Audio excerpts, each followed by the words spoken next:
ole venia pathian không ấy nó đâu quý tắc căn sáng lệ a pathian không ấy nó căn chân đàn hi ngun tất cả căn chút thiam á căn xiar thiam chuan ama phật lệ trôi môi thầy tuột te à thu te anh thì sốt tom thầy tuột te à tuần hun theng maya pathian này mình nó xuôi te hi ROPUI này ya chu wang chuan pathian he na hian lom thu soi tur kan ni ti hi siang le in ka hria a chu wang chuan pathian he na lom thu sei chungin zanin kanin khom ko hi lim takin zalen takin hun mang tura in ngai la lom thu sei chungin ama ikun tlang uti kha kanin som du ani ama saberin pathian thu lo ngai thang u hebrai bung li chang som pahina pathian thu hi anunga thil ati theya khan dei hriam ton engang ai po in a hriama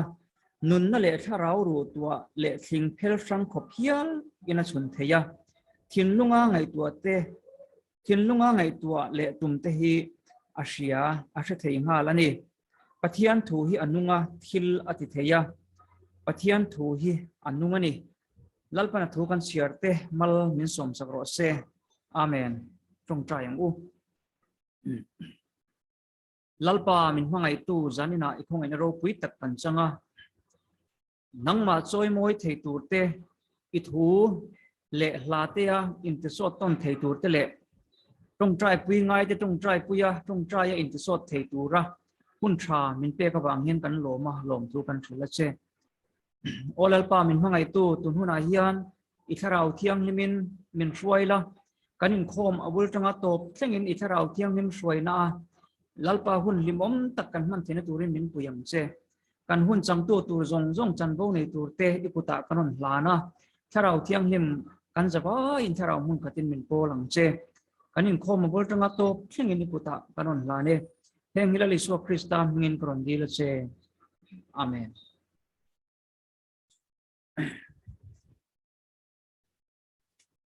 zanin kan program kan tran tu pipui kan som mai anga tuna tran hun mi kan man sakse ani kan group admin ani boka tran turin hun ni lo peng ule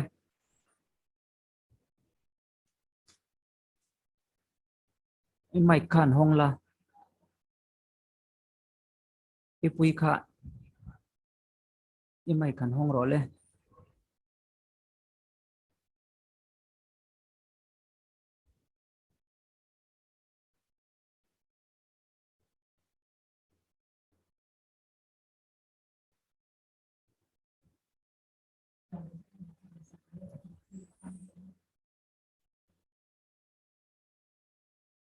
pipui kha I mai kha I la khar cha ta I hong thayem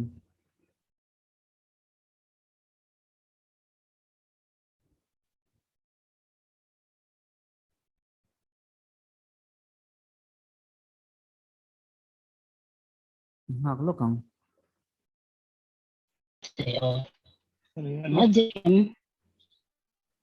Hello. ole Afia to mo. fie Thian thu thiang lim hello chiarang. Rombung som pathum chang som ta changa som pani thu. Tun lai thil lom zia in hriat awang le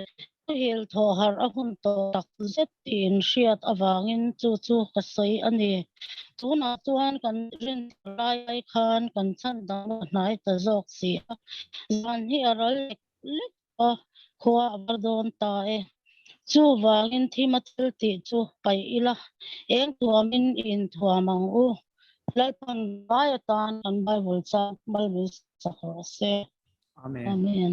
pathian ma ko hallelujah chung nong ber kapa zala imi shwaina te imi ko na te pa imi hon hian lom thu ka shil che lalpa pathian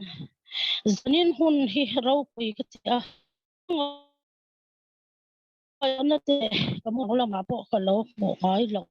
ngai to na po ngai lo thil ROPUI tak min pe ka wang hian lom thu ka hril tak meu che ani o lalpa kan pathian zanina kan bible sang chiarte lalpa nangin malmin som sakla ti chuan lalpa kan pathian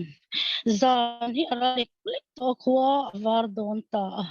thima thil ti te kan paya eng thua ma kanin thuam thei turin tharawin langin min puila lalpa kan pathian tun lai thil om sia te kan han mai to hian lalpa hun mor tak maya kan ding to ani ti ke mi mol mai po hian sheve ani lalpa kan pathian zanina hian I tharau thiang min kai shwaila kan zawai hian tharau hun khatin min puyang che kapa tun huna hian nangma lo hi chu bel tur kan nei lawa ti chuan lalpa ke ma hi abi takin zanina hian lalpa be don nate mangan tok thin ila lali su ke ma nung so kawa hian lalpa nang mari zanin huai takin ima karun tlade hallelujah kapa ROPUI le thiang ROPUI puang suak tura min man awang hian thu ka hrinsia ti chuan lalpa tuna ka in kompui ka unaute awang ka tu te zong thin lunga hian nangin thu sol lalpa hi ang zer in I khonga ina kuta lali suak Krista min kan ronin hlade amen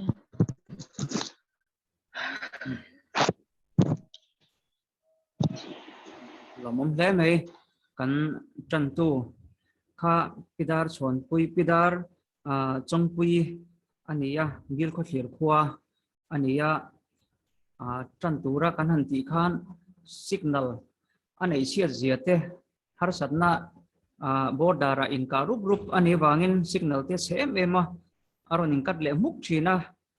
chang le aron om le zoya ti ang vel khania zanin po rin na in kan sia lo patang se ron tum ram la ti khan lal pan rem ti joni ron tan thei me yang kat tia chuan zanin tan na hun thatak mai kha ron nei theya atum ruwe me me ai hei chan ro in pek te hian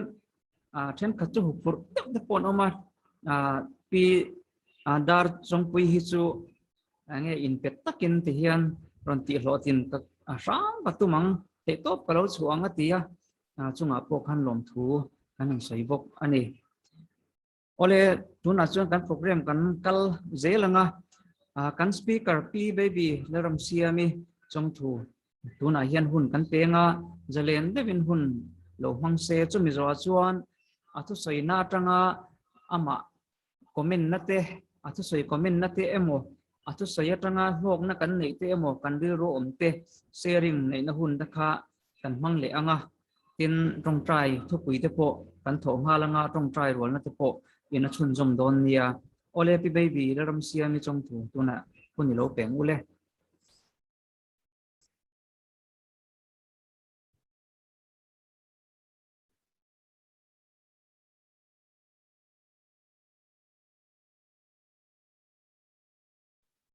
mani mai ko on zel ngai chat ni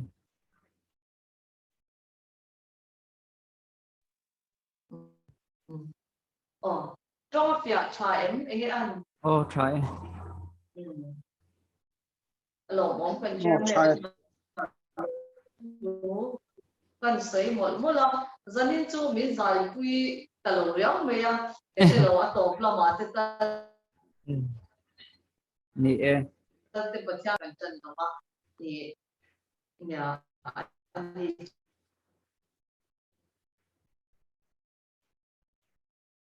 chế nhà cái bật ra thì cô đã thế hoàng minh cô bà thì nhà nhìn uốn nào cái nhìn thar dễ là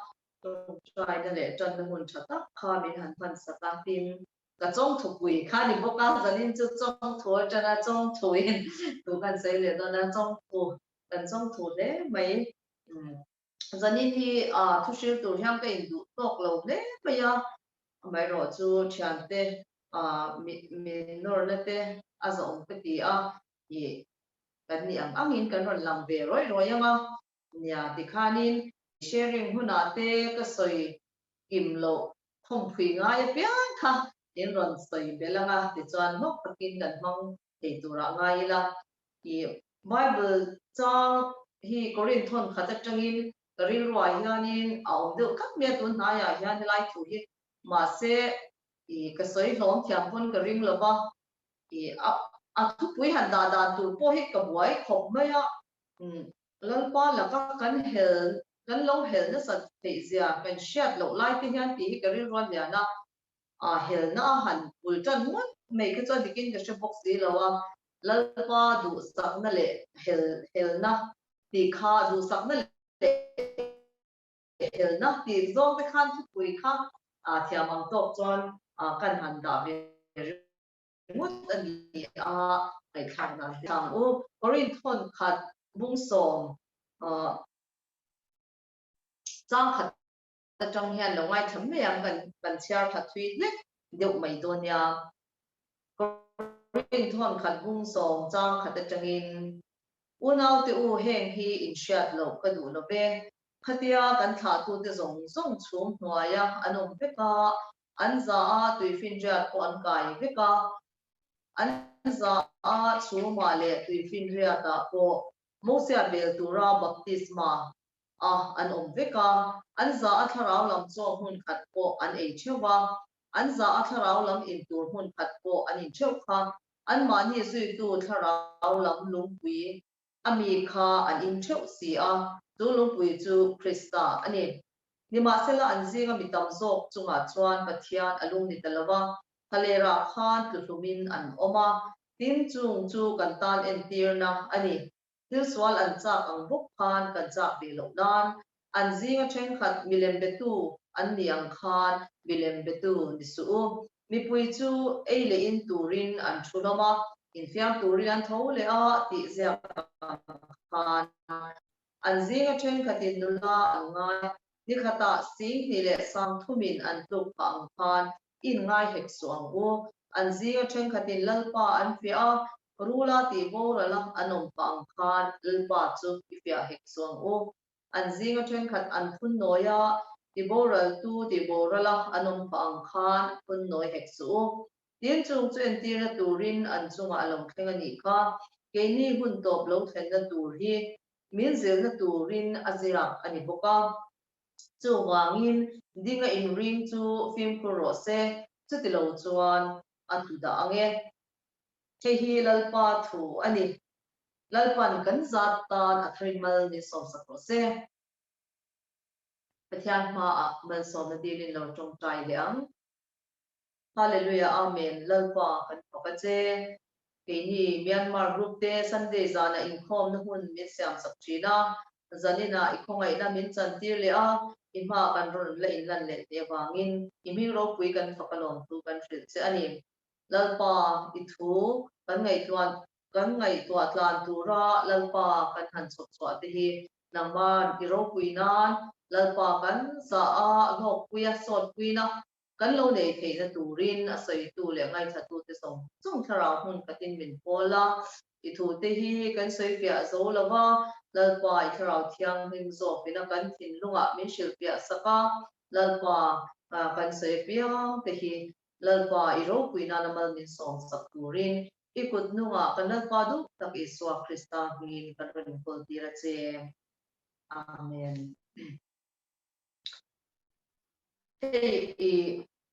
Karir ruwa hanlian em chu lalpa laka hianin kan helna sachin le maya kan sha lo lai te hian kan chunga thil lo thleng vel te hi an amen mai hi har kan pati chine mo ti te karir ruwa neu china chu ti lai ero chua lalpa du saknan na satsia te hi kan thei ngil lawa kan mun ring hi atulin ke sha a kan helri ru kan putrek lai po hian lalpa du sakna kha kan sha chwa phong hi atul thinin ke sha a yang chuani kan thian te chung kwa fa te kan du sakna te kan nu le kan pa te kan du sakna te kan rong bol pui te kan du sakna te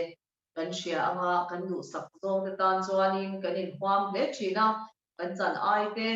tin bible a phi chuan thian aya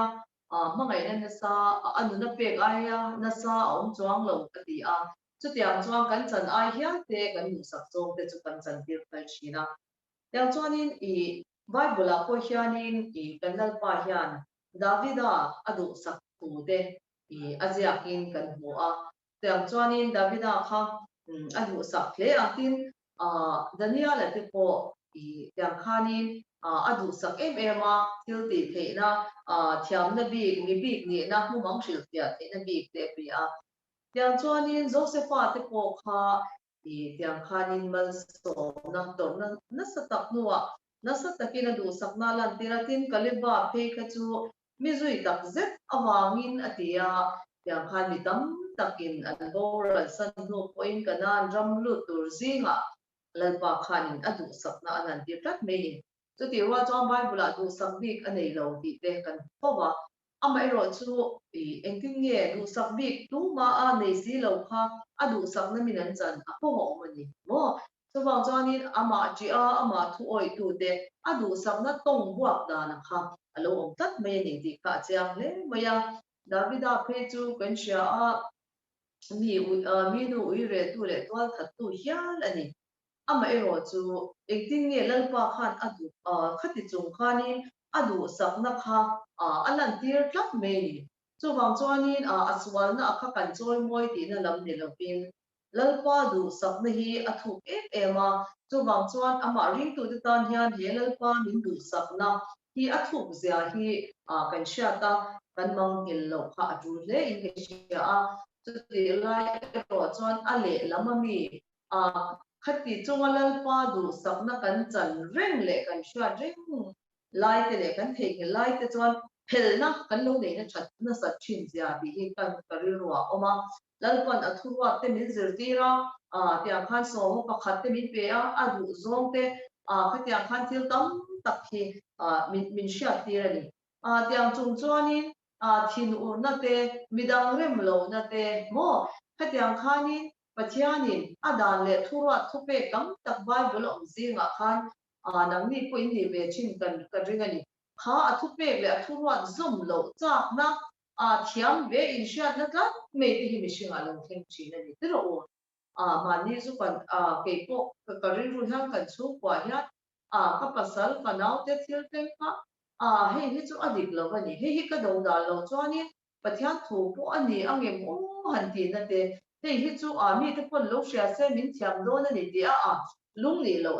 em na me te kha alo pal ta china amera chu ma tinge midang te kha kan rem lo ma tinge ni hi kha thil lo thleng me kha ka lo men thei tap lo mai kha pathian thu ani do ne ni lalpa kha ka lo hel san renga niang ti kha hun lai chon mai to thei kha har em maya hun lai kha chuanin mi pon min thiam ve ang mo heta hi chuan ka dik ve ni ka thiam ve ni chu wang chuanin kain ti lai khani lalpa thurwa ang khan midang khan rem tu ra min ti na lai te kha ka lo kal san dai maya ka dik nia ka in shat reng lai khan he ta lalpa thurwa midang rem tu te midang ngai dam tu te mo khalaya athurwa le athupe ang chi kha ka lo rem mia lawa lalpa kha ka sha lo la kha ka lo hel san reng me ni ti kha kari ruwa khanin aron om chuak ta he kan bible chang chiara khanin Israel fa te kha chiang ta khan helaya khanin aron tar langan mo mi dam tak thale ra khan tu hlumin lalpa la ka khanan helani almost ti khanin tharau hun khatan chang za an za chu ma le tuifin ria ta ko mosia bel turin baptisma anom veka atiani to bang chan khala ya khanin he lai chung thara baptisma kha award kha aron manga to bang chan mosia hung zui khan pathian thuoin tuifin ria an han kan lai khan lim takin pathian tharau shwai hun khata khani an lo omani mo chuwang cha ke ni pop krista he gupa hian lungpui pakhata tharau hun khata mo ta khan he gupa hian tu hunan kan oma chuwang in bom khom in bol ho the chu kan chuwang chan an ni ho po kha patiang khani chum no ya nom pe ka an za tuifin ria ta po an kai pe ka an za chu ma le tuifin ria ta po mosia bel tura baptisa anom pika an za tharau lam cho mun khat an cheu kha an za tharau lam in tur mun khat pon in cheu kha an ma ni zui tu tharau lam lung pia mi kha an in cheu si atia khalai khan lungpui alo mang to lungpui han thutung thara chon lali swa krista mo petera tepo ya khan lali swa krista kha alo ko hu to lali swa krista pa le fapa chu tharau thyang ni mun khat an ni sia kha helai han tar la ni om chang le ani chu bang cho khang lai khan Israel fa te khani lungpui lungpui kha an mania khan apoi mo na khang hun lai khan an lo shia kha khan en tir khang hun lai ko khan alo nei dei to ani an tiani chu tiang chuani I lalpa laka an lo hel na lalpa lung ni lo ra thak le meya ti hlum min an omani kini po hi tun huna hiani lalpa ti lung ni lo tu kan ni hi a lo mot mai tro chu bang chuani lalpa hi kan ngai sewa kan lo ti lung ni lo rengang ti hi kan lo lo viau hi a thu te reng nen amal som na kan han changa kan lo in ti vei le wat mai chi te hi ani tro chu wang chuan han in ti vei tur kan om lo sia te kan chiang viau chi amar chu mal som Israel fa te kan tiang mal som na kan han chang kan han nom deu I khi chuan rin a ya kan lo thau ma le chin ani mo chu wang chuan kha nga thil swal ti an chak ang bok khan kan chak ve lo te turin ati a tang lai khan nam dang nei bola khatianga in ngai ang chi chak na te kha khang lai huna khan an lo nei ni mo milem pe tu ang khan milem I bebe so ang u mi pui te chu e le in turin an thu no ma an tho le ang ti ang pa chen khatin lan nga ya chen khatin lalpa an ti a ati a helai huna khan lalpa kha voi pathian ko kha thin ri mani ko eng za nge min fia ta voi so mem ni min fia ta ti khan Israel fa te kha chunga khan pathian thin ur kha ala mei te kha ro ka tir chin ani kha te ro chunga chan lalpa khan han pia a changin tui khamuna te an lu oi lawa sa an chak le a khani le ti le khan lo mani mo ya khan tui pui senan ka an him em ma se mari ba mun an thenga tui kha lo khata chu ta chani helai hyang na ti nge tui in tur kan nei lo atia ma se petang khan tui kha khan him chi khat khamo se khan bom lu dro atia an bom lu ta tui kha lo tui le ta an han lom le chawa khani le khani le ni exam nge an ni chu tia khanin ani som panga mo ani le chu tia khanin sa khan han chak le ta ni ai gup ta ra ma ti nge sabel om ne nan han ti le chu ta ti khanin sa te an pe ti khanin vui na tur kha ti khan lalpa kha vui som se min fia de thina ri ema chu wang chon mi dam tak te khan ka nan jong kha an lut lo bani chu tiang chuan in tu huna po hianin kan ring tu na hian lalpa hi kan lo fia ve ho lo mo kan sha lo lai te hian kan lo hel sana kan bul ve la thil khem te hi lung oi har kan ti chin lo mo ti ro delia kha chan te ho ne na kan rong bol ho lai khan pi moi kan tia deli ni te chang kan she ema kan nu nu moi te kan tia pung upato tak chungin ka ke ni ho hi min pola ti kha kan ta thamwan pui takin om china ale atong ka chwa ka le ro ka thengil te lo chu amen nun nei bolo chu baby anwa ma chin mole amen nun nei hi chuan sia tania an jong trai a ten ka sang te ati china ni chu wang chuan thil an bul ve lo thenga piang me o lalpa heta hian enge zil tu ka nei te lo nya la lo thin rim lova o ani mo he hi palkam the turin chakna min pero an du lo zo tak te pani bi ang mo en po khalo theng se lalpa tiranya mo chuan chan lalpa puta ka in ko tira lalpa tiranya amen nun nei kha pathian la ka hello na kha alo ni reng maya kini ro chu chung lam equation ve kan du put thina declare tha hi kan in ti ve thina lo taka e khai ti a lo dong song zak tu ya kan in ve ti chin no ba enge ni ve mi te po ati khati min han ti lek sela ani po enge ni ve kan han ti a amen nun na kha nei lo har se em me chin ni ti kha kan han kan hu chin ni amen pelo kan na kan sunga mi min re tu te an sunga thabe kan han kan thabe em kan sha na te poina min han re la mai te min re ri kan han sha le te yan amen nun hi har sa thi na ni te ro chút tiếng mấy thì là bên cần chung em tin mà anh chung cái số là cái share lâu nên cái cuộc hành mình lâu hết mình lâu soi chia cái tiếng mình là cái khăn amen ha lalpan mình bị say gắt mấy chọn thế rồi cho bằng chọn lom tu reng reng lâu nó mình có lalpa pha cái gì thế rồi lalpa pha này cái chung chọn lom reng reng lâu nó mình có khăn này lalpa pha cái gì lom thế thì cái chung lâu thêm tu lalpa nó rồi thì chọn thì lâu amen thắp giờ này tu ha hello nun chung lâu đi với đi hay Independence Day với song sari pangana kan han mga India ram te chuan grupa te po kan han in wish na ka tin ai zola po kan CM hovin kan sarkar ten ku na department shang changna thil ti te an han soya ROPUI le chan chu kum plo ni department shang ten an na to pathian chi na ne te po niam thata mai na thatok pura an han ten chwa na tong te kan ngai tha in department police sa te zirtir tu te rồi mỗi cái award hành động te po khan ông tin kha jeli lama po khani lo pui le me ya kan lo mo be red fort hun khan luam takina kan siama mo te khani jeli huna khang huna te khani enge khalam kan jeli huna te khakal ve phachin te po happy party te nu pa khachon luam ta ka te khan lo thu ve wange mo ka shelama yang khani piru ti phe ka chu kha deli cham lai ni a fa om le thinin ke sha deli kan om ho te khan a fa te shwaya tyang ni angro hi an mu ta na tha lo me tia fa te education ni na khan a shwai china ni tyang khani piru ti po kha mo in chu cái bị khiến lộ bộ anh thì tiêm cho nên với nào thì khani cả anh nghe giờ lên na mo giờ lên na hun British hoi na min op na acha kum som sari panga na kha kan lo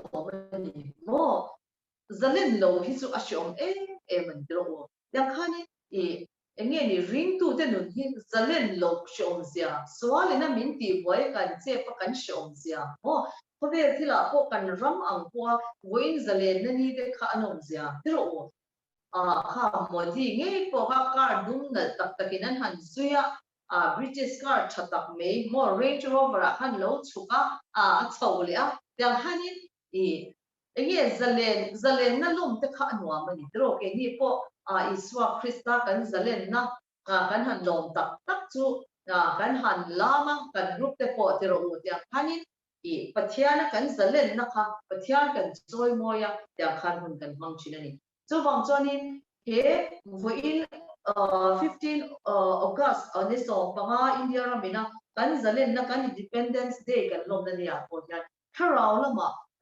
zalen lawasal tan shom zia kha voin ya chwa kila zalen nom zia te eng ma hi tir ko bola chuan boy mom kol bat lo tur khan min phui ngắt me eng bo ya ma kein phal lo tian chu bang zalen na nom zia la li suwa Krista na len dun nom zia she to tu tan ka chuanin swal bo ya han tan le shi kha a pe om to lo ban dro swal bo ya om shom zia kha a she chiang to a ti zalen om to te ka chuanin swal bo ya tang le tu khan anin phal pe ko lo ma swal bo ya om le tu khanin ege ati zalen na nom na chen tu ta cha swal bo ya om kha a pe om to lo ni tro nun zalen la li swan ne na le tu kha anu em to me ya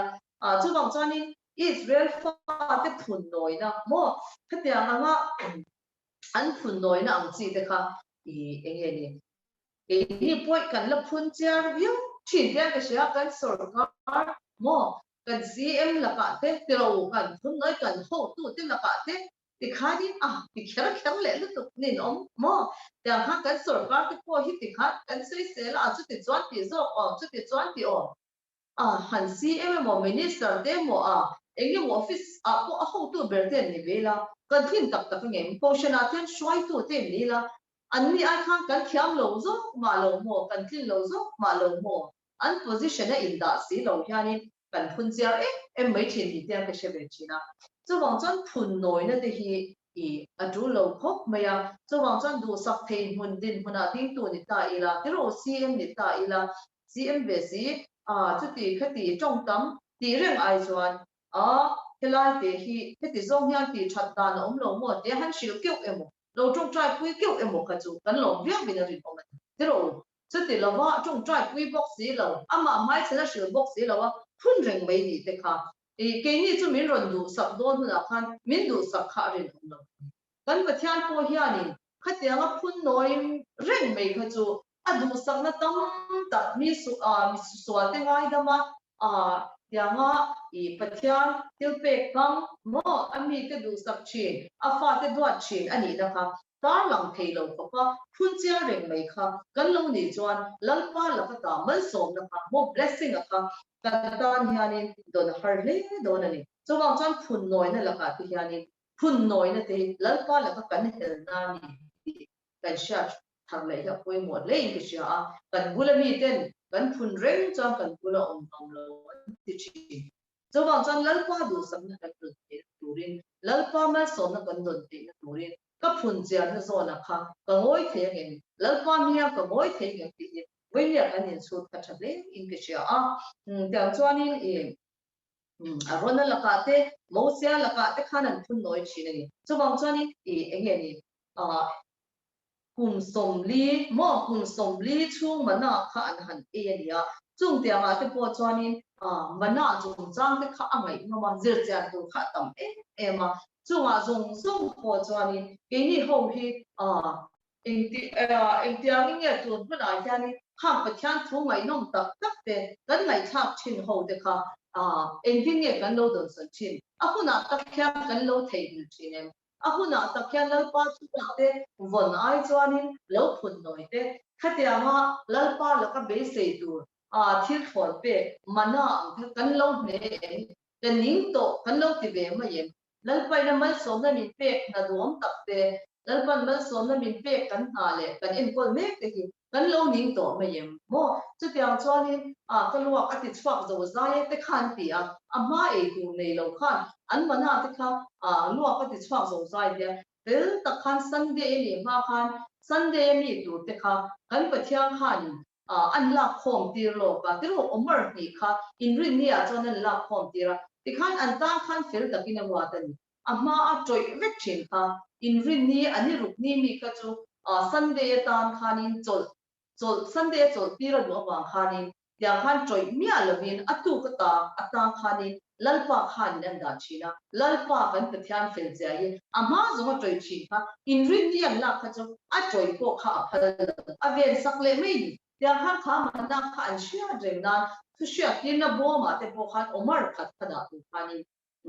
mo sia khani na ti ni mo chuwang chuan kan bible thu te hi in ha na tla ko han ni em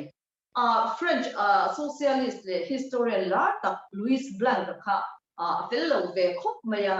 yang khanin anti hlum dona ti hian la soini athi don chepa lalpa la ka hel ra khak sia chu kano sen lai min en pol tu nurse la ka hel china atiani chuanin kano pan lai kan hian ka zirtil tu la ka hel ko ka tle online kan nu le tu pa la ka hian ka hel ko ka pui denin sarkar la ka hel ka thi huna ko hian pathian la ka la hel le don ani ati antia arab thakle ani tiro Louis Blanc and friends me and Katu pan ti room do kan chi chona ti so wang chan lalpa la ka hel yan helzela setana he na mi shwai lu ya tuma so wang chan setana thangkam he hel na hi kan hoi sana lalpa na ya lalpa ina ka hyang ka lo helem tia kan in chut muna lalpa kan nai shiao hi angai he mi kan bible chang chiara khan ti hian na ti ni chu wangin dinga in bring to film pro se chu ti lo chuan a thu da nge atiani chu wang chuan in dinga lalpa o shire ka kan lo in ngai lai te yani kan thu da nge ti khapan bible han mi lo da wi ema chu wang chuan in lali suwa a yani kan oma te to ka lalpa ne na le nu na lalpa du zong sha ama hel san laba lalpa du sak na dong tur yani kan om tu ema zaina hian chu tiang tu chuan kan nun ni lalpa du samna dong patu lalpa mal so na dong tu lalpa hel san lo tu ni tu hianin dinga in ring to film cross chu ti lo chuan a thu da nge atia ke ni ho rongbol tu ma ni om na mun chuwa rongbol tu te kan ni ro an phak to ka rong kan bol chi chawangin he na huna hianin na enge ni tha kan lo in ti ve mai am ti kan lo em chawang chuan tha chu pakhat chu kan pathian in ti a chawang chuanin enge kan ti tu lali swar rin kha alo ni maya rong bol tu te po hian kan ti te ber chu lali swar rin kha ni chawang chuanin e ma ni zo in ring tu kan hel man min pong fo china chawang chuan tu huna hian pimkhur taka lalpa du sakna dong phatur hianin kan ru hi kan in buat sai so kha tu le in kan chia a chutiang thei tur chuanin ye zanina hian thungai thatu zong zong te kan za in lalpan atharin mal min to sa chu ro te kha Amen.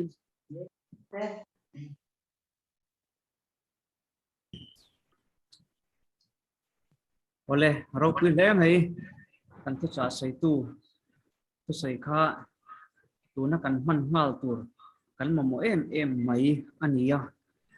chu bang suan sei ho na po kan speaker tu sei tang khan han sei ho tam deuh bik theila chu du tu samania amaro chu rilruwa om dangte awmani pon kan sei zel thowanga ole ma lam kan pan zelanga tuna kan pathian thu ngai thak atang te le kan rilruwa tu om te share tur kan ne piang te share turin le mani testimony te po leng beka pathian ROPUI nan tuna hun kan honganga tong trai thu pui kha athia piang in kan tho khom bokanga pilai tang hian kan lo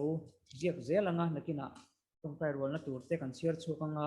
kan tong trai rol don ya ole tuna sharing hun lo hong ule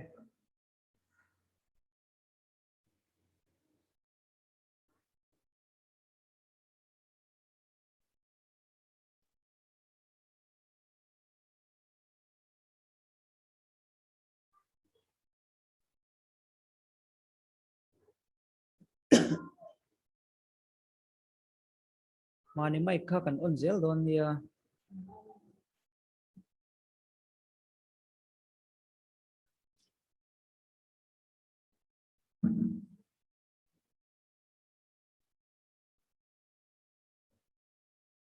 in hak lovin in share char mai teng ule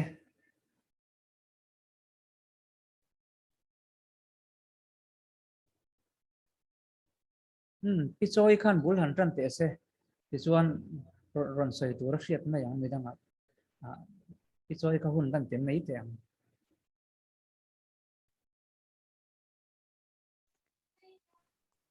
Ole. Sei tur chu tama ma second zoom thina. Achan chu kani tin to tang yan voin tlai kha kaman mo maya. Karon lut man le don lo mo katia ma se van ne thak de bin phone karon ti top la ba min betu kan. An chung kwa har sat na thleng thina aming ka sei lo banga milar de wanya. Covid wangin an han buai thu ta voina an mani na thok te tangin an phili ti thu hi ka sia voina baby nen kan tong trai puya voin tlai kan phone ka an bo ro ka zang ta ka lom khop maya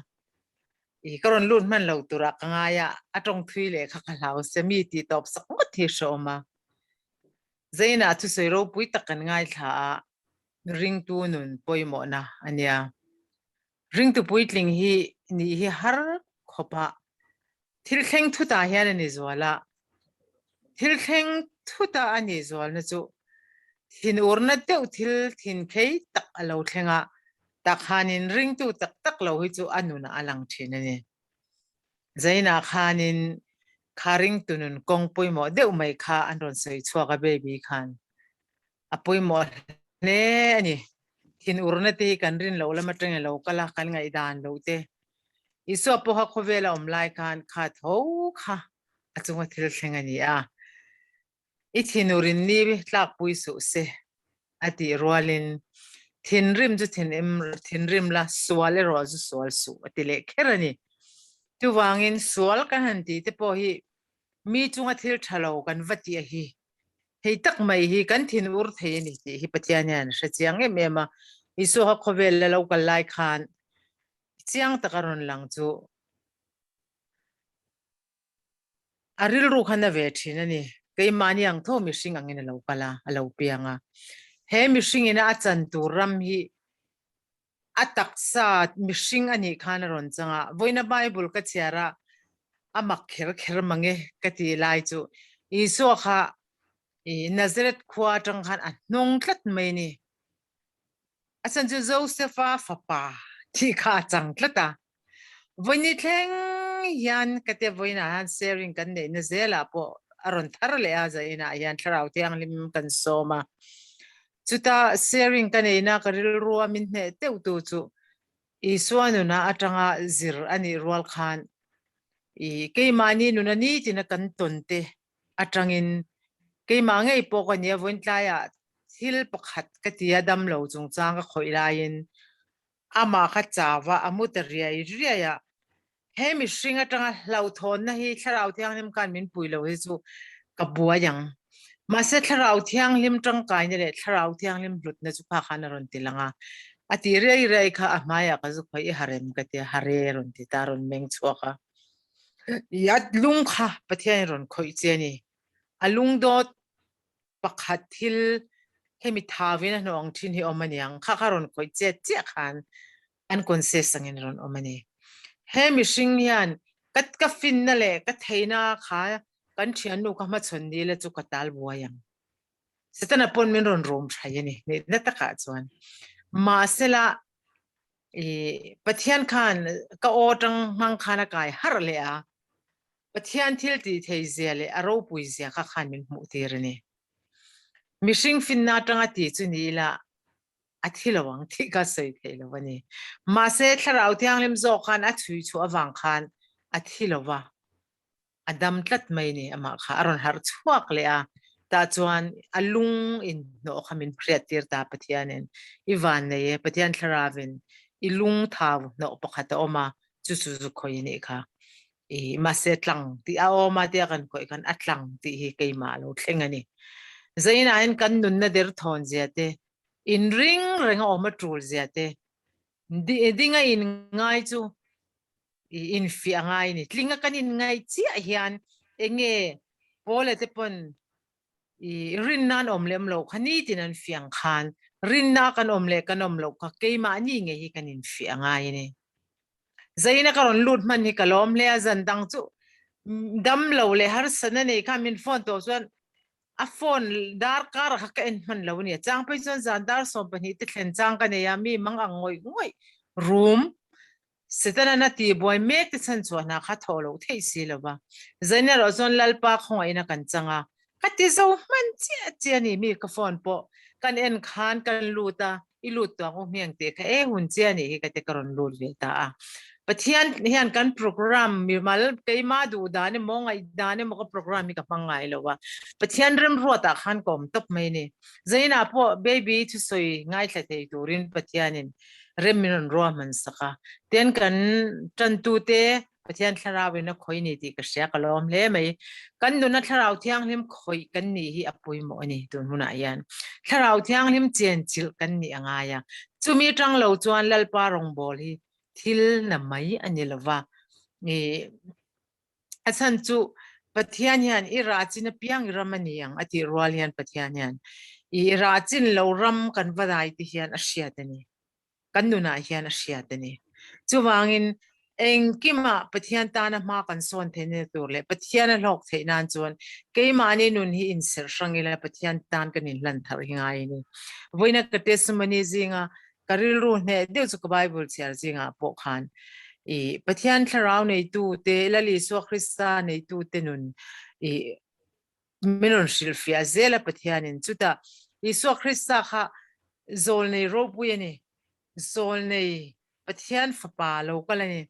an akhwa om na nge ya pian na rama khan atnong tatlat mai ni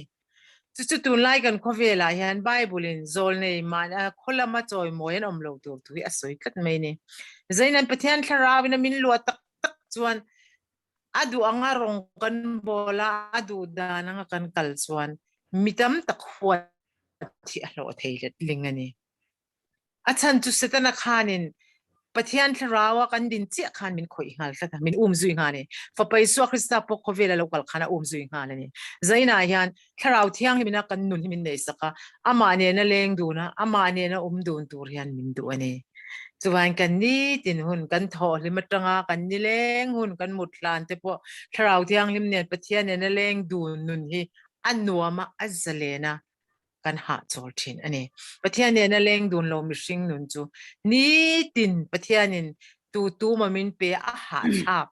chol na ni lo ma hian karin lo deu pathian mi chol lo hi min ma chon tira tuna po pathian mi chol lo ka ma chon me ka ha thak ani ha thak tap anun kha atlom lo zia te ka kan bu khana ha thak zaina hian lali suwa kristan en chuan tlom na fam kim lali suwa nei tu te chuan kan chan ngai chu mi chang tu ro chuan ama ne na kan len dun ama tharau thiang lim ma lo khat kan ni anga ya pathian in kan ni le pathian tharau ke ma ni om nge ni ti hi kan sia ta ngai ne zaina ring tu kal khom te kan ni ya ke ma ni phak to ka ni tin lalpa ne na leng du na lalpa ke ma ni hlok na ain aram le afilna kan zon masak zeli kan ta na hlok ni zaina hen aram le afilna ho u izong mas zelang u kan ni tin na ti khakaronin cha pa ni kalome Amen. ROPUI le mai tu mai hak lovin in share le char teng ule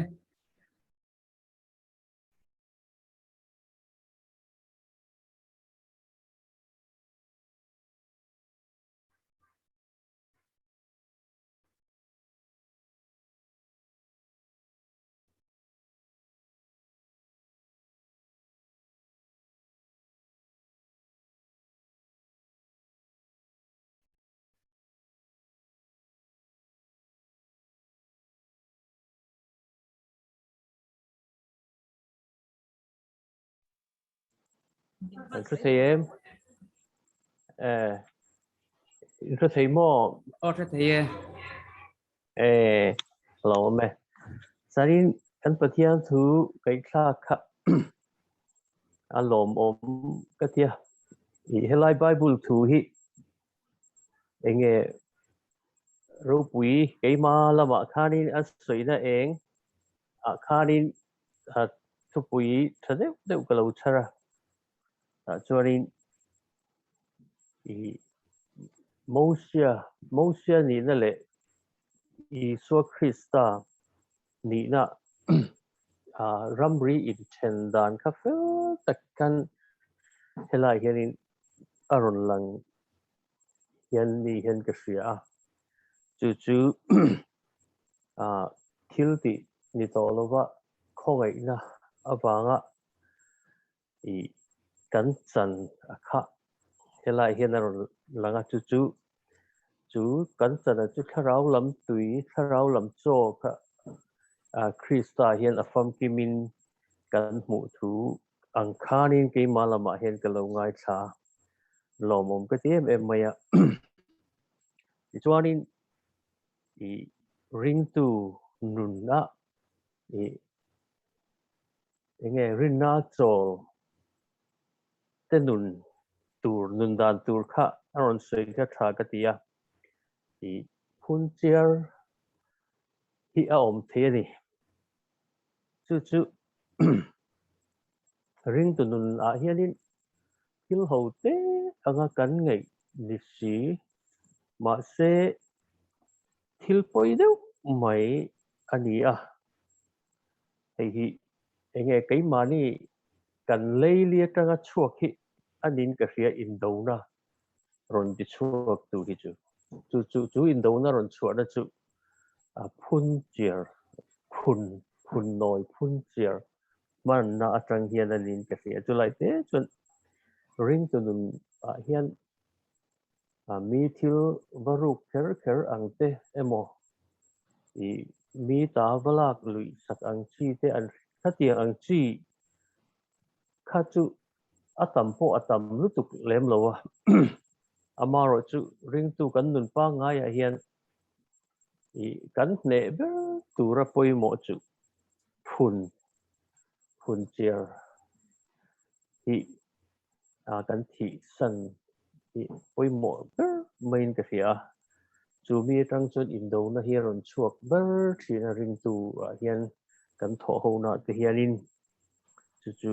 zai da khan kan speaker khan in ron focus kalau tha kalau te me mati kha kan sei dua lo mong khop mai ti chuan kan in chairman kha tro trai thu pui thì kan rot ngal dua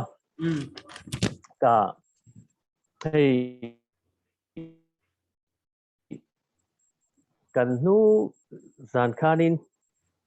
test kit chung sang te kha trong trai na kha kan manga min man pui tur khanin kan an rota tun chu pathian in ya thazokin pathian in mal min soma kan te chu kan helaya I covidenge vaccine kha I tuna hianin helai kan tahan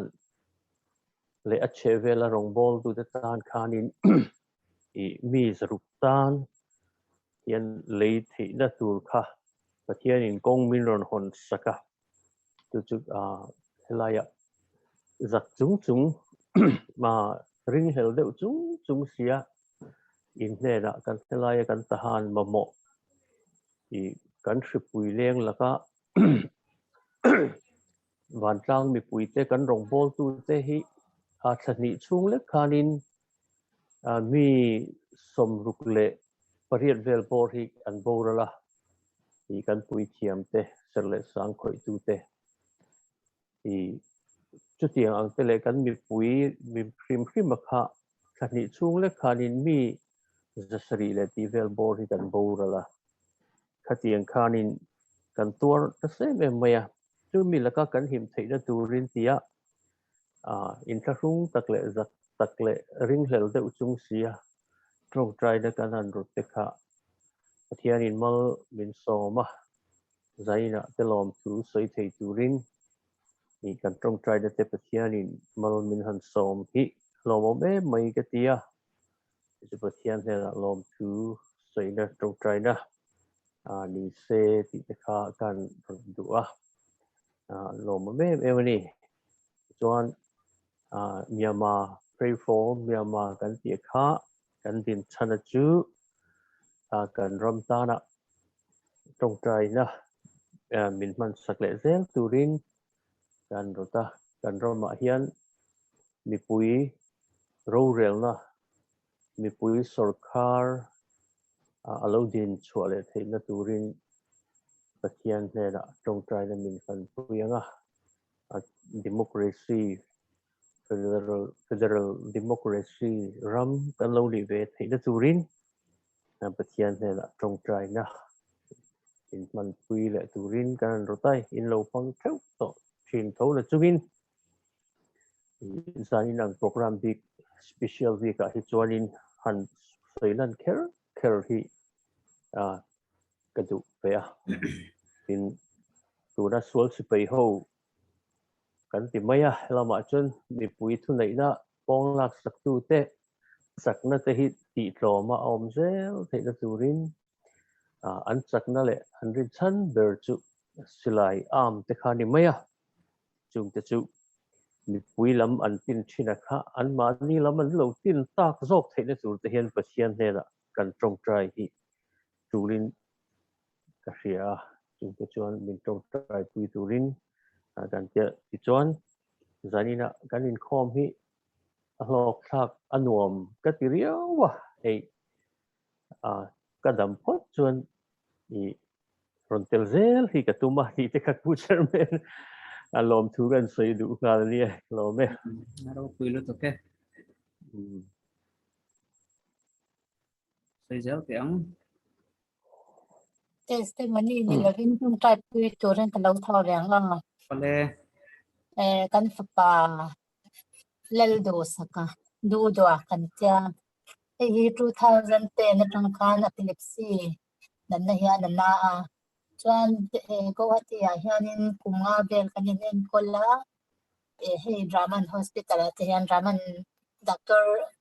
Raman hian en kol renga chu akai phô chuyện mà nên đầm ở cái tiếng khan đầm đồi kia sản xuất này xia chuan 2015 khan đến lia em sao khan còn cân lệ ta chuan thì thuộc em là bị call thì mấy ang ta khan han em phụ khan em mà anh không phục gì đâu chuan đầm đồi hiện để cùng đi về để việc khang cùng đi cần nên collagen em mà hi ang thei chuang lawa achang chuang kum khadana te aron kaya chang chuan thakata voi ni voi thum te hi ron kai thena chuanin nikum massa khan vilora kan kal le chuan vilora kan kal po chuanin a kai hi are thei chuang si lawa thei dam dam hi ai rana una hian secretary le tapanek ti hi ai chu cái mà cho nên pathian chu lo chuan ti dang lam thei lo ti hian ka sui thina ma se tong kam hi ka thiam si lo ka fa te po hi thu hi ka sui thiam lo wa ke ma tong kam ka thiam lo wang hian ka ti thei tok chu in ta na tong trai hian ya chu wang chuan nang ma ni na rin na in nei ke po hi anga ya chu wang chuan ti ka ti thei tok te ka tong trai na hi nang ma ni na in rin na nang ma ni po na in au ve anga ni ti te hian ka ti thina chuanin ne kar masa Sunday zan khan aron kai le chuan ni zana aron kai le buka chu ti ngai nei ka sel lawa kamang ang thoma si ka zam lo ni chu ve thawa ni patang khong na zara abula hian thuli ka si ama hi tong tlen men box ya changwala ni to box ya kum sum ni le ti ani ve to chu thil han sui la atong tlem box ya tun ma chuan hei in chuang ki hlim tu ber te me yang nui za te po se ma hei chuang ko hlim tu ber ni wang hian chu tiang chuan ti hianin kan ta thiang kan ta chu ta le kha pozir to lawa sei tu ra tam nu tok sei dan chuan min no ngai ka sak samula tong kam hi ka thiam lo se chu mani chu ni zan na akai dan hi achi sang hian ran amani chu kar ma sa Sunday akai khan lau nei ang nei ram hwai na ati buai ang nei kan ni hian ka ta ti hian a ko ya soi ko ya tan aring hi soi ni chu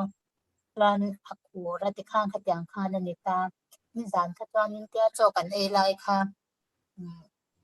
a chap me la tur khan nin kan sha ke cho kabula tyang ka sira che han a thu ani chu kha ke chong ka lo mu ka mu la ta kan ma pa ne khan in opposite che khan an thua aron suya ke en kha tyang ka ba na han mi ron kai ta mi ron ne ta fak me ya enge nyang o ka a ham huwa khan boya trong trai na te hi du ve mu ka tia trong trai tam thei te pan ve di an ka tia du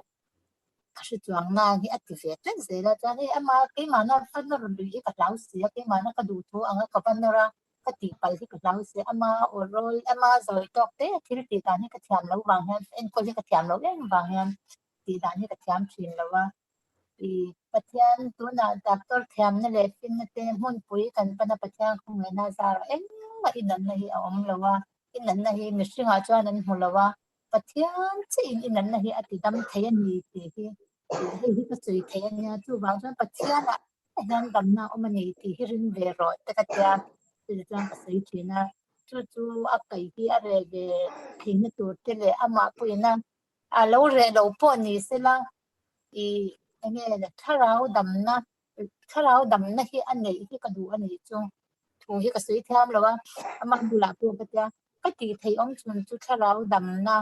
le pathian ne na ka thei ang to ka in ne na ron di la ron tlen sakhi ani a chu wang chuan ka ti thei a tlem to ka ke chuan rin pan min te a ma sengin a en kol thei turin tun hon nu me tun khan han nu me in la dam nu in la ne ya nu nei lo shom sia te hi a shi to le tong to ka ne wangin nu fa ngai na te pa ma ngai na te na sia le ROPUI sia te hi cha ve u la te hi ka ti thina ka sai tham lo lu to ka ne min lo sha thiam sak nei lo chuanin chu in mi tong trai pui nei ka ron ne na mun danga thil danga po han kan enge ni trong trai pui tur hi chuan ka thau ve sa zo thina อาจารย์ชวนอรุณเรวังว่ากลุ่มนี้ดนาเตกลุ่มขัดดนาเตอาจารย์ชวนอรุณตีสินชวนก็ขัดตะวิ่งนี่วิ่งทุ่มเตเนี่ยมาสิอติดานี่อัดดังอันนี้จูอีอาจารย์ชวนให้มิดไว้ไว้มิดสุดกันเตียงเฮียนที่เราอังสีมิดสุดสีอังเฮียนรนหัดเล็กซอกอังเทียนอมทีนะจุดยังจูเนี่ยกันเดินมุนจูอีmình lâu trong trai bùi tù rin giải nải than rần thọ về cả tù chú cả rần sẽ về nè.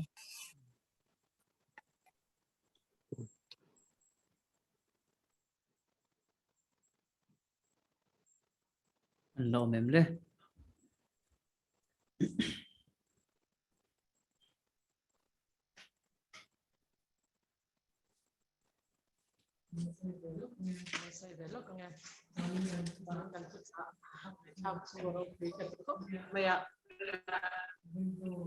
Rinto nun aharasat na amen nalai te anron sai swaka fai de hinara mai kan rinto nun hi pathian lam a hoyam sham lo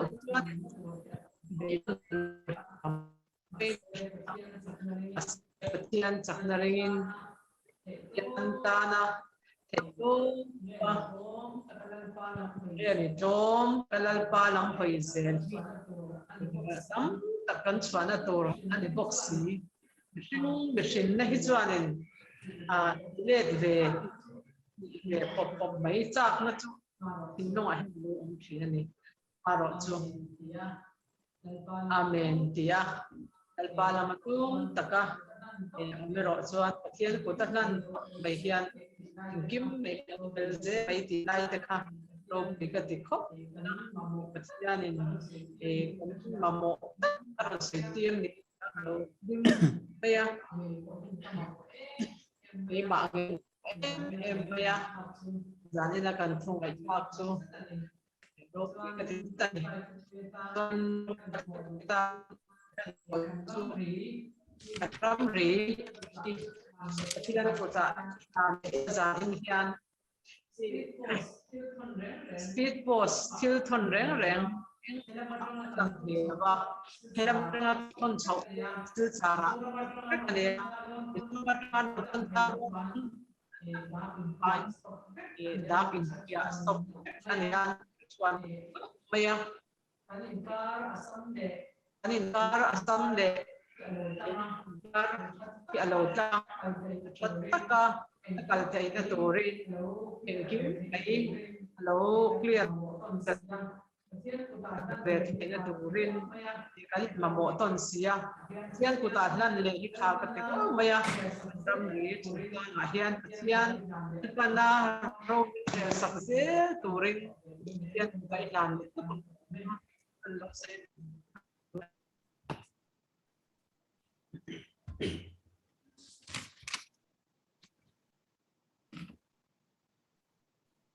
Kanam to LAWM hi.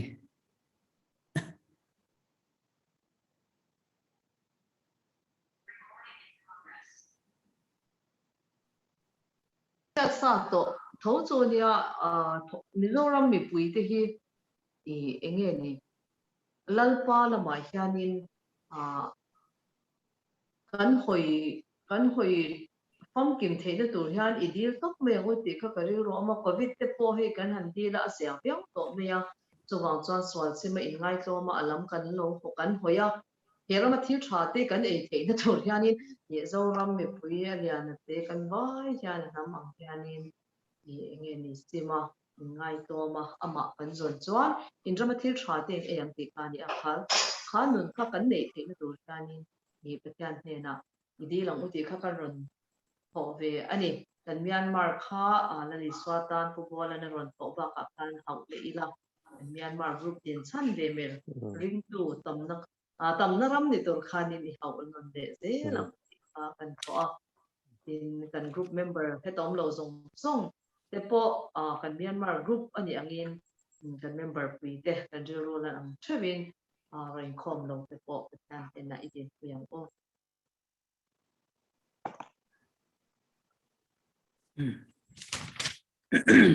ole kan do tok to ngai la Sunday le a chuanin tam thiang ber sharing tumin hun man kan tum don nia e nachina kan sar mun ngai thla ka tanga ka ru thu om han ngai thla han soi ve jok ka duwa maro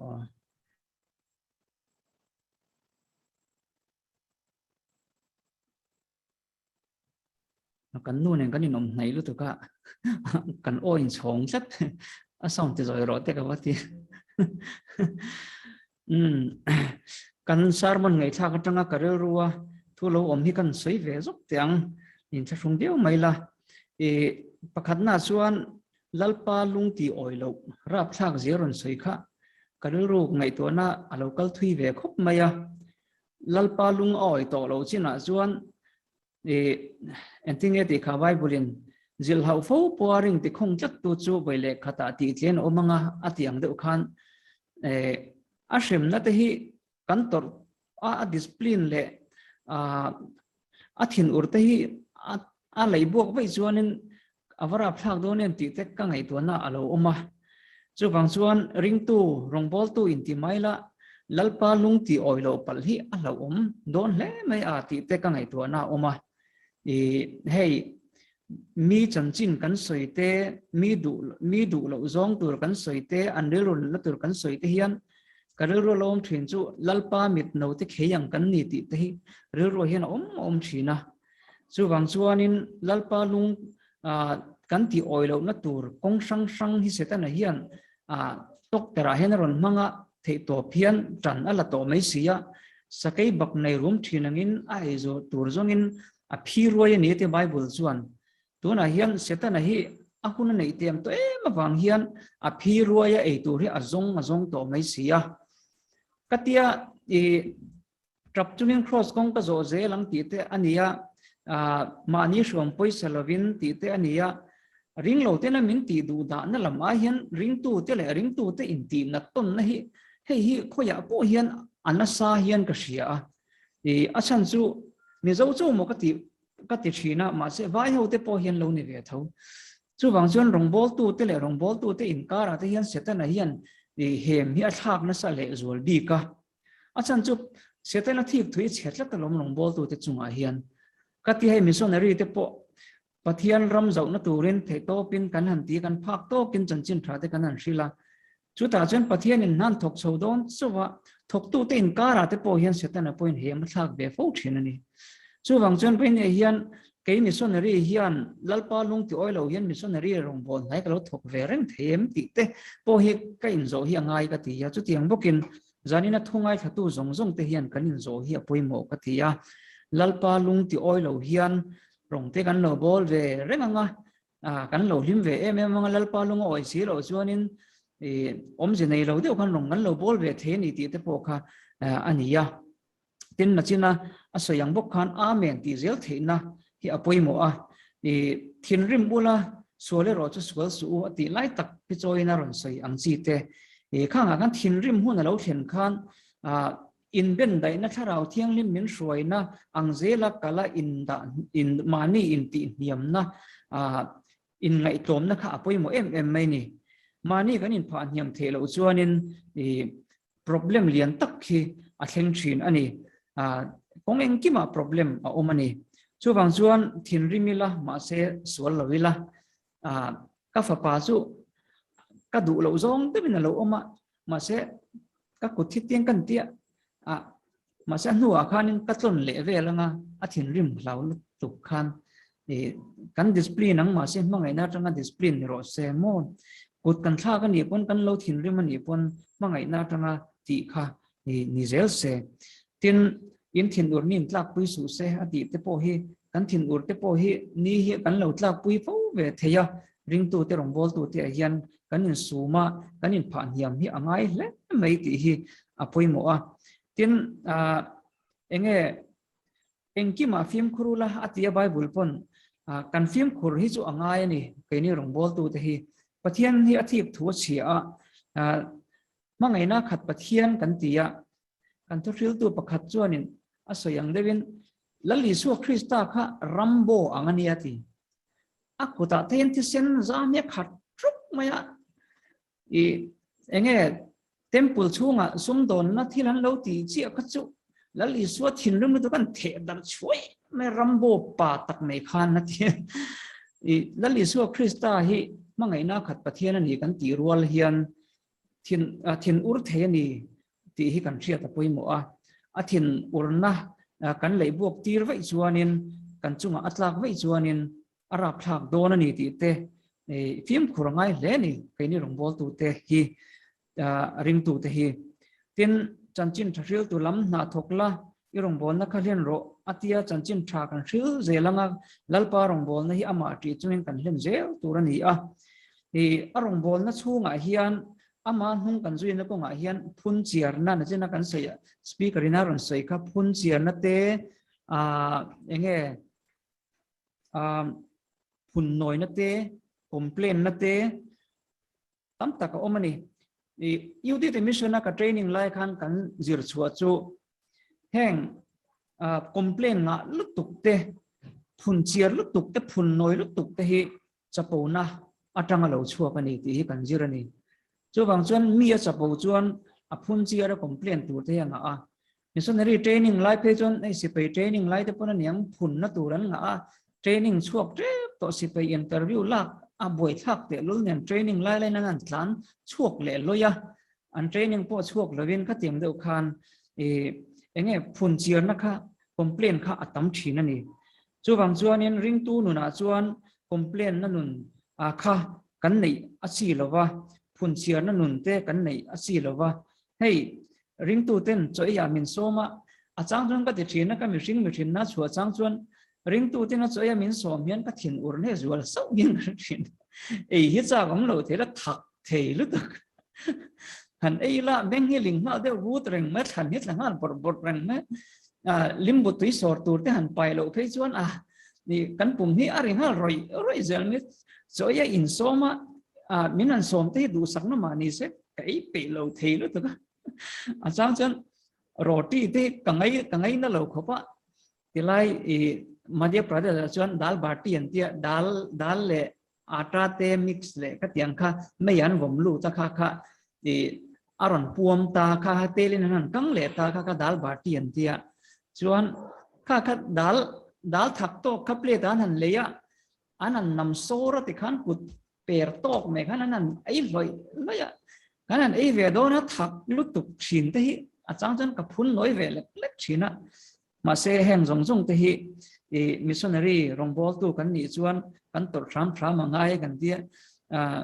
kan thian pa tong kam taka chome zong ka du lo ran chop le ta kim devin thak deuh hi kan nei hi lo nga ya khatiang kha ania maro chu in ngai tlom na te lo oma ring tu nun tak chon tharau hroya mi om chuan an lo in ngai tom thina complain a om pon an lo in phan hiam thram thin kha alo nia heng phun chiar na phun noi na complain kan tiang chi te hi chapo na tlang dia bola na tho ti mayang frang takin mo ani ni ti hi wen ni hian thria ila in phan hiam thiam te in ngai tloma piam ti choi moi nan omang atia rongbol na po a phun chiar ho le complain tam ho we pathian man lo an ni fo thian chu wang chuan in ngai tloma piam ti lalpa mi man ten lo ni zel mei ti kha wen ni hian ka zir chuaka lalpa lung ti oi lo ra phak turte kha tu na khan kan ngai tha kan thin urang complain te po kan nei ni mei thei ma se in ngai tlom takin lalpa a zel in phan hiamin ti kha kan han share ve du ani lalpan kan share te mal min som sak ro se amen ore tong try subject ki kan share za Amen. o pi oi kha share tu la Moi ni ro apu chairman try kalau ma khu mi zok mo pi oi mo kan ting o trong try kan tho ve lok o ole lom thu soi na mania kan trong try pui kanau te chunga khan panga positive khan pahni an lo negative to kan ni lian ni le Nicholas kha an lo negative to wangin lom thu mi lo soi pui la chuan pathum an lo ma muani le Maria ti le Abigail khamite pathum kha an la test le do na chu chu karon lan tel du chon ke ma hi nak tu khian kalung test le tur hun alo nia tak tu zinga empty stomach atangin min test le vek do na vai cha chuan lalpa thil ti thaina alo thlen thaina turin ke ma kha karon in tho ve tok mai ni chu